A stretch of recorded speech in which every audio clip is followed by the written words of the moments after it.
So ito, gawa naman tayo ngayon ng reindeer. Reindeer ba? Tama ba ang reindeer ni Santa Claus? Kaso ulo lang ang kinaya ng powers. Char. Ay nga, naghahanap kasi ako ng tutorial nito kaso wala akong makita. May nakita ako kaso picture lang pero dahil gaya-gaya tayo, ginaya ko na lang. Charis. So ayan nga, nag-form lang ako ng pa-oval. Pero kung gusto niyo ng pa-circle, okay lang din naman. Pero sa akin, mas bet ko tong oval kasi 'di ba hindi naman talaga circle ang mukha ng reindeer. Pero baka may matabang reindeer si Santa Claus, so baka circle yun.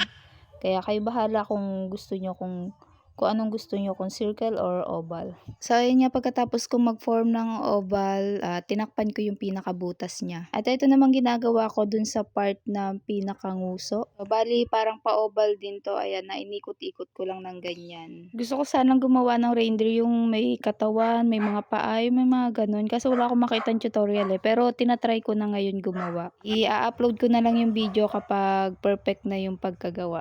Charis. Tingin nyo, magagawa ko ba ng maayos? Charis. At ayun nga, pagkatapos ko mag-ikot-ikot at ma-form ng pa-oval, bali ayan, pagkadikit ko ng pinakadulo, bali tinulak ko lang yung sa bandang pinakagitna para at least, medyo umangat. Yung sa part ng pinakanguso, di ba, medyo nakaangat-angat yun. Bala na kayo, intindihin nyo na yun. Charis. At ito naman yung dun sa kadugtong ng ilong, di ba, yung ilong natin may pahaba papunta sa noo. Ito, meron din tong reindeer. Ayan, ganyan muna yung ginagawa ko. Sinusukat ko muna, gumagawa muna ako ng bawat details ng mukha ng reindeer bago ko siya idikit. Pero habang gumagawa ako ng mga to, nagpapainit na rin ako dyan ng glue gun. Para at least pagkatapos, dikit na lang ng dikit.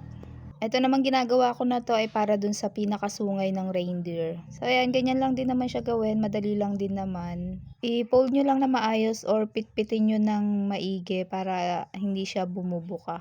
Pagkatapos medyo i-curve nyo lang dun sa bandang taas para ayan, ganyan, pak. Dahil dalawa ang sungay, dapat dalawa din ang tenga. Charis. So itong ginagawa ko na to is tenga.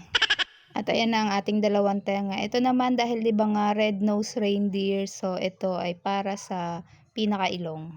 At dahil mainit na ang ating glue gun, ito magdikit na tayo hanggat hindi pa nakakapasok. Charis. Ayan nga, yung una kong dinikit is yung sinasabi kong ilong na papunta sa noo. Baka sabihin nyo ang plat niyan, wala kayong magagawa, flat nose din yung gumagawa. Charis. Ayun, kaya una kong dinikit yung pinakailungan na yun. Ayan, bali pinatong ko kasi dyan yung parang pinakanguso para medyo maayos siya tingnan. Pagkatapos ayan, dinikit ko na yung kulay red na para dun sa ilong nga. Tapos sinunod ko na rin yung tenga. Tapos ito naman yung pinaka sungay ng reindeer.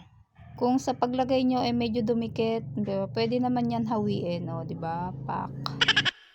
At ito ay color block na pasiwar. Ayan, tinanggal ko lang yung pinakabalahibo niya gamit yung lighter. Ito yung gagamitin kong pinakamata niya. Ayoko na kasi yung Google Eye. Parang feeling ko duling yung ginagawa ko kapag yun yung gamit ko. Pero kapag no choice, syempre, yun yung ginagamit ko. So, eto na siya. Gamitan lang natin ng hot glue para pandikit. At eto na. Diba? So, ayun lang. Thank you for watching. Bye. God bless.